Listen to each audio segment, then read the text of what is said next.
Hey everybody, it's me, Carl Smith, back with Carl's COVID Comics Challenge, wherein I read comic books I purchased from stores who had to close their walk-in business due to the COVID pandemic. We are buying random assortments of comic books they have on the shelves already, stock that they are a little less likely to sell through, especially since customers aren't milling about, stuff they maybe over-ordered or was under-purchased, or things that sat in pull files and were abandoned. And so by doing this, we're hoping to help them out so they can survive and operate well beyond this recommended quarantine period. So I am down to the last 3 comic books of the original bag that I bought. I have since ordered additional.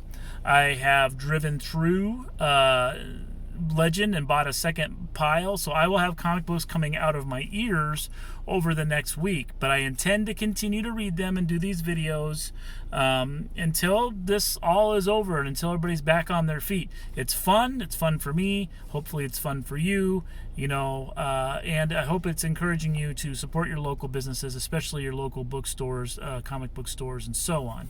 Hobby stores are going to take a beating, and more than ever, it's important and obvious that our hobbies and our escapism are important to us for more than selfish reasons. So, the last 3 comic books I have from the original bag. The first one, Savage Avengers #0. This is one of those typical Marvel things in the new era of Marvel where I've had an Omega 1, I've had a 0, I've seen a 0.1, I didn't have one in my bag, but this is a title that has some interest in it because it's Conan joins the Avengers. Conan the Barbarian.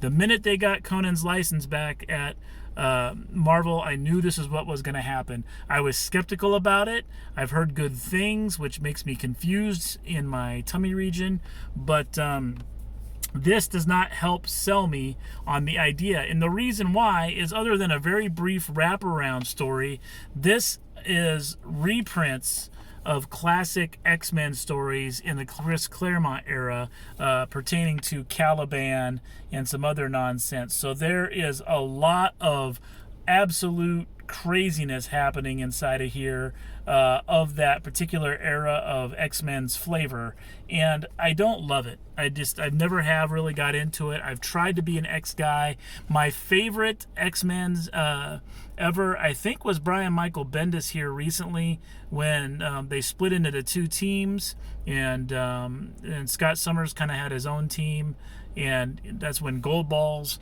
was introduced. And until that all got shaken up and ruined by the different Marvel events, I was really into the soap opera that was the old team being pulled through time and coexisting with their same counterparts who have been changed and ravaged by the comic book industry. To be honest, I thought it was really meta. I thought it was interesting. It had a really nice soap opera feel to it.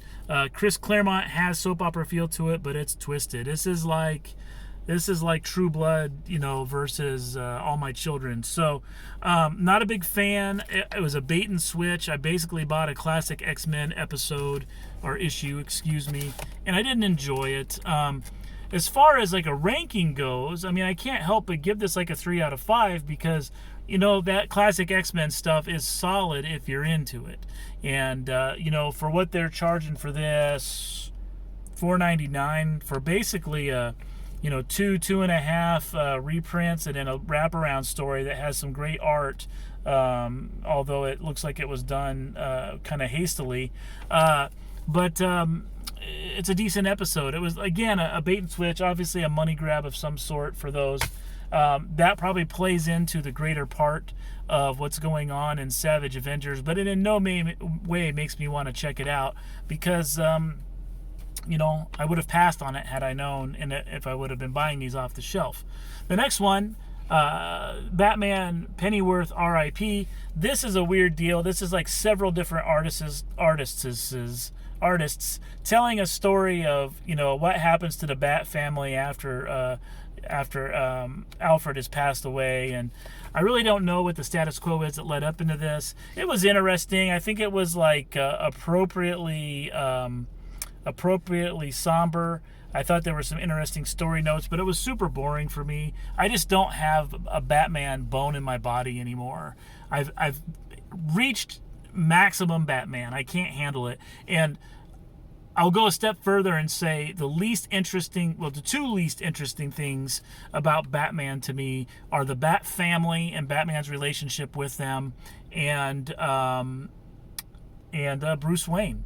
Bruce Wayne is not an interesting character. He's never been interesting on his own, whereas Clark Kent, sometimes I like to see what Clark gets up into when he doesn't put on his cape.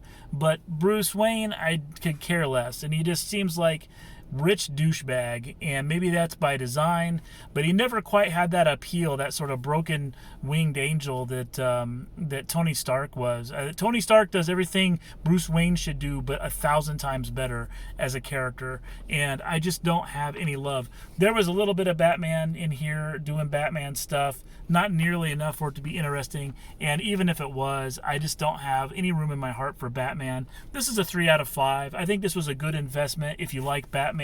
I think if you're a kid who likes Batman, there's a lot in here kind of interesting to look at, and it's got a lot of different artists on it, so you got a lot of different takes on Batman and Gotham, but it just isn't what I'm personally into at the moment, but I can't hold that against the book. I would like to hear someone actually talk about that book that's sort of current with Batman, because I would be kind of curious to hear what's been happening with Batman and how it's any different than any other era of Batman, because he definitely seems like someone who's stealing at an alarming rate. The last book I had from my bag, and I can't believe it, the reason this particular video is late is because I fished a copy of a comic book out of the new bag, and I basically took day 9 off to read that for pleasure. It was a Marvel Tales issue 1 with a bunch of Fantastic Four reprints, which has led to this weird manic seeking out of Fantastic Four Epic Editions, and I've ordered some of those, and I'll probably read them eventually once I get through these and do some videos. But anyway, I basically had a day off. I took a day off from recording these videos so I could read that Fantastic Four, and I'll do a review of it sometime. But I want to kind of save the Fantastic Four stuff for maybe a separate thing once I've burned through all these random deals. But the last one, Spider-Woman #1. Spider-Woman's been rebooted a few times. A lot of hype with this one because people weren't a big fan of her new costume. I think it's super rad. It's black, which I've always liked the black Spider-Man costumes. It has the red and black webbing on her arm. It's a lot more prevalent in different poses where you can see it kind of running along the backside of her arm. It's not like a boob window, but it's skin tight, which all the Spider-Man suits are. It has the spider motif on it. I like her mask. I like that it lets her hair go free. So if the contention is that Spider-Woman his new costume was so rotten that they couldn't get into the story, I feel bad for those people. The art in here is fantastic. The story's okay. This particular Spider-Woman is, kind of almost got the old Peter Parker luck to an extreme. She's broke. She's doing things to make ends meet, and but she's a little crude in her problem solving, a lot more crude than Peter Parker. And where bad luck would plague Peter Parker, bad decisions plague Spider-Woman. I think this will be good. I think this will be a fun run. I can't say enough about the art in there. I really enjoyed the art. There's a backup story in here that had some additional nonsense that I didn't quite understand. Talked a lot about her getting a new costume designed. It was a pretty booby backup story. I realize that's just status quo for comic books, but holy smokes, you guys. It's like each artist tries to outdo the previous one for how large they can draw one of the superheroes' breasts. So anyway, Spider-Man #1, I give it a 3 out of 5. It's weird. I have 3 out of 5s, and let me explain myself. 3 out of 5, as in I will read more of this, and I really enjoyed the art and the story. I feel like the character's a little flawed. It doesn't really interest me particularly, but I read a lot of stuff that doesn't interest me particularly and still get enjoyment out of it. Spider-Woman #1, a 3 out of 5. Alfred, wrong one. The Death of Alfred, Pennyworth, R.I.P. 3 out of 5. I wouldn't really read another one of these because I don't have any love whatsoever for this character in this corner of DC Universe. It was well done. I think people will enjoy it, especially if they enjoy Batman. Nothing to hold against it. Quality book, just not for me. 3 out of 5. And 3 out of 5. Savage Avengers, nothing in here that I found interesting, but it is a solid value of classic X-Men comic books. Great storytelling, very vibrant, very colorful, lots of lingerie knife fights for those of you who get into that. Everybody's in S&M gear. It's super weird. It's everything I hate about the X-Men, and some people love about the X-Men. There's really no reason to complain about this, as once you get past this cover and realize what you've got into, that you've really got into X-Men Classic, it's a great deal. It's a steal at $5, especially if you don't have those issues already, because it is full-on 80s X-Men, doing 80s X-Men things. So 3 out of 5s. There were hardly any stinkers in that bag. There were hardly any 5 out of 5s, but that's the way life goes. And I want to thank Legend Comics and Coffee for putting that together for me. I want to thank Wendy in particular for the new load of comic books that I got and throwing that Fantastic Four in there. I don't think she probably knew when she did that how much that was going to ignite a bunch of feels in me, because I freaking love the Fantastic Four, and I love them from a particular era, and the reprints in that book are from that era. And it's the first appearance of Submariner in the Fantastic Four in the Marvel Modern Age, and then it's the introduction of Annihilus in one of their annuals, back when annuals held some sort of mystery as far as what was going to be in them, and you knew that it was potentially worth seeking out. Whereas, later on in life, when I was able to have a job of my own and had some income, I soon found out that annuals often were leftovers.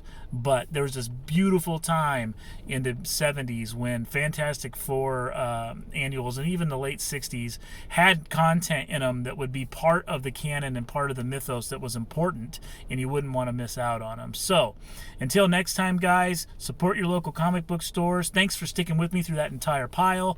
I got more coming. There could be some really wacky stuff. This went pretty easy on us. This was a bunch of number ones from the modern era. Who knows what's in store for us after this day? So I'm going to go stick all these comic books I read into a little library at my son and daughter's school so that the kids can read some free comic books if they want to go up to the library and grab them.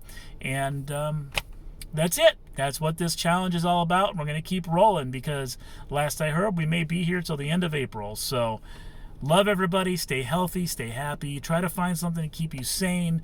Delve into something that works as escapism for you. Do not dwell on the television news, because the depression will kill you in one way or another, and that's a guarantee. So stay healthy. Reach out to me if you need some advice on how to help out your local comic book shops. Support Legend Comics and Coffee in Omaha, Nebraska. Support Escape Pod Comics in Huntington, New York. And we'll see you next time. Love everybody.